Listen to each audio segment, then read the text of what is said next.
Hello and welcome you to my channel. My name is Vishal Das. आज मैं Ozark season 4 part 1 का review करने वाला हूँ। तो चलिए इस वीडियो को शुरू करते हैं। तो स्टार्ट करते हैं कुछ स्ट्रॉन्ग पॉइंट्स के बारे में।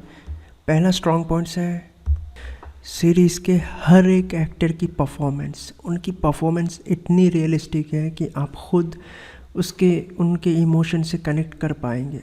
उनकी एक्टिंग बहुत ही ब्रिलियंट थी और आप लोगों ने शायद सीज़न फर्स्ट, सेकंड और थर्ड भी देख चुके होंगे। और अगर आप लोगों ने नहीं देखा है तो आप लोग ज़रूर उस तीनों सीजन्स को ओज़ार्क के देख लीजिएगा, नहीं तो आपको इस वीडियो में कुछ भी समझ नहीं आएगा। अगर आपको कैरेक्टर बिल्डअप सीरीज देखना पसंद है तो ओज़ार्क आपको बिल्कुल भी मिस नहीं करना चाहिए। स्टोरी आपको थोड़ा स्लो लग सकता है, लेकिन आप थोड़ा पेशेंस रखेंगे तो आई एम श्योर आपको ये सीरीज ज़रूर अच्छा लगेगा। अब बात करते हैं कैरेक्टर्स। दो मेन लीड कैरेक्टर्स जो है मार्टी बर्ड और विंडी बर्ड। मार्टी बर्ड जो है ये एक बहुत ही मैच्योर्ड कैरेक्टर है। मार्टी बर्ड हर एक सिचुएशन में अपने आप को ढाल सकते हैं। वो एक इतने इंटेलिजेंट है कि वो हर एक सिचुएशन को बात करके उनकी स्मार्टनेस में ही, मतलब इतनी मैच्योरिटी से वो हर एक सिचुएशंस को हैंडल करते हैं। और यही मार्टी बर्ड का प्लस पॉइंट है। मार्टी बर्ड कभी भी हड़बड़ाते नहीं है। हर एक सिचुएशन, चाहे वो जितना ही डिफिकल्ट क्यों ना हो, वो हर एक सिचुएशंस को बहुत ही इजीली हैंडल कर लेते हैं। जैसे कि मार्टी और विंडी का बेटा जोना अपनी माँ विंडी से बहुत नाराज़ है। नाराज़ इसलिए है क्योंकि विंडी बर्ड ने अपने ही भाई का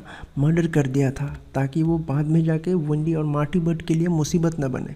तो ये बात जब जोना ने जाना था, उसी वक्त से वो अपनी माँ से नफ़रत करती है और बिल्कुल भी उनके साथ बातचीत नहीं करती और बहुत गुस्सा रहता है। लेकिन इतना सब कुछ होने के बाद भी मार्टी फिर भी अपने बच्चे को, मतलब जोना को समझाता है और बहुत ही मैच्योर्डली वो इस सब सारे सिचुएशन का हैंडल करता है।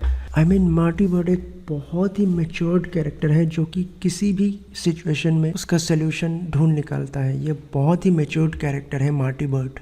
दूसरी कैरेक्टर है विंडी बर्ड। विंडी भी एक बहुत स्ट्रॉन्ग कैरेक्टर है इस सीरीज़ का और एक बहुत डार्क कैरेक्टर भी। विंडी अलग अलग सिचुएशन में अपने आप को कुछ अलग तरह से ढालती है। वो कभी लोगों के सामने रोने लगती है, जब उसको सिंपैथी गेन करना हो तो रोने लगती है, या फिर इम्प्रेस करना हो तो उस तरह की बातें करती है। तो लोग बहुत आसानी से विंडी की बातों पे आ जाते हैं और लोग उन पर बिलीव करते हैं। And I am sure windy bird का कैरेक्टर आप अगर देखेंगे ये सीरीज़ तो आपको बहुत अच्छा लगेगा। अब बात करते हैं शार्लेट की। शार्लेट मार्टी और विंडी की बेटी है। शार्लेट भी पहले थोड़ा नाराज़ रहते थे अपने पेरेंट्स से इन सब रीजंस के लिए, उनके बिजनेस के लिए। मनी लॉन्ड्रिंग हो गया, कोकेन की बिजनेस हो गया। लेकिन शार्लेट अब धीरे धीरे अपने फैमिली को समझ रही है और वो भी अब अपने पेरेंट्स के हाँ में हाँ कर रही है और अपने फैमिली को सपोर्ट कर रही है। लेकिन जोना बिल्कुल ही इन सब से अलग है। जोना वो अपनी खुद की फैमिली से ही बगावत करने को निकल रहा है।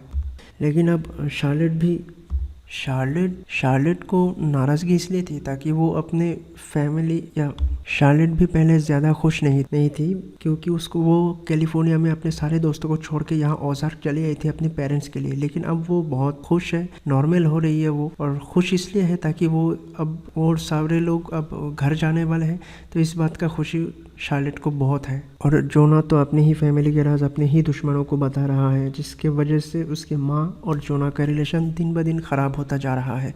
और ये है डार्लिन, जो कि मुंह से कम और बंदूक से ज़्यादा बात करती है। ये कैरेक्टर भी बहुत डार्क कैरेक्टर है और बहुत इंटेंस भी। अगर कोई भी इंसान इनसे बेईमानी या कोई भी धोखा देता है उनको, और अगर उसको पता चल जाता है तो डार्लिन उसको गोली से उड़ा देती है। डार्लिन लोगों को इतनी आसानी से मार देता है जैसे कि कोई, मतलब उसके लिए एकदम ही आम बात है ये। डार्लिन की पूरा कैरेक्टर पूरे सीरीज को एक अलग दिशा में ले जाता है। डार्लिन की हर एक एक्सप्रेशन टॉप क्लास की है। उनकी एक्टिंग, उनके एक्सप्रेशंस, उनकी आंखों में जब आप देखेंगे ना तो वो डर लगता है। मतलब वो कैरेक्टर ही कुछ ऐसा है, मतलब उनका एक्टिंग एकदम ब्रिलियंट थी। आप अगर देखेंगे ये सीरीज तो आई एम श्योर आप डार्लिन के फैन बन जाओगे। और ये है रूथ लैंगमोर। रूथ को सीजन 4 में बहुत स्ट्रॉन्ग दिखाया गया है और उनकी कैरेक्टर पे बहुत फोकस किया गया है। रोहित ने भी अपना कैरेक्टर को बहुत अच्छी तरह से निभाया है। इनफैक्ट अगर एक्टिंग की बात करूँ तो इतने सारे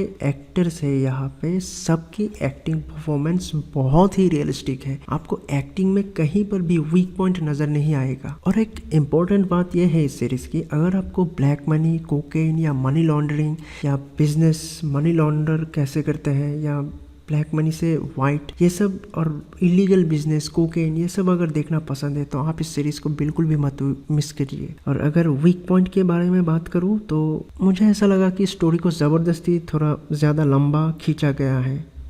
नेटफ्लिक्स इसे एक ही पार्ट में ख़त्म कर सकता था, लेकिन फिर भी इन्होंने पार्ट 1 और पार्ट 2 अलग अलग करके डिवाइड करके रिलीज़ किया। यह तो नेटफ्लिक्स का बिजनेस स्ट्रेटेजी है और कुछ नहीं।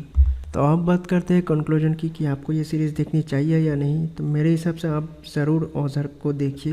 ये एक वेल मेड सीरीज़ है, सभी एक्टर्स के परफॉर्मेंस बहुत ही रियलिस्टिक है और आप ज़रूर इन सब से कनेक्ट कर पाओगे। तो मैं ओज़ार्क को 3 स्टार देना चाहूँगा। पहला है एंगेजिंग स्टोरी के लिए, दूसरा है सभी एक्टर्स के परफॉर्मेंस के लिए, तीसरा है बैकग्राउंड स्कोर के लिए। 2 स्टार कटेगा। पहला है ज़बरदस्ती स्टोरी को लंबा खींचने के लिए, जो कि एक ही पार्ट में ख़त्म हो सकता था लेकिन इसको 2 पार्ट में रिलीज़ किया जाएगा। और दूसरा है इसके एपिसोड्स के लेंथ। इसके लेंथ 15-20 मिनट तो ज़रूर, एटलीस्ट 10-15 मिनट तो ज़रूर कम किया जा सकता था, लेकिन फिर भी एक एपिसोड 1 घंटा 5 मिनट का एपिसोड्स है, तो इस बात को आप ज़रूर ध्यान में रखिएगा। सो ओके, ये वीडियो बस यही तक था। अगर आपको मेरे वीडियोस अच्छे लगते हैं तो मेरे चैनल को ज़रूर सब्सक्राइब कीजिए, लाइक कीजिए। मैं बहुत नया हूँ यूट्यूब पे, तो थोड़ा बहुत गलती भी हो सकता है, तो गलती के लिए माफ़ कीजिएगा और हमें सपोर्ट कीजिएगा। Thank you so much.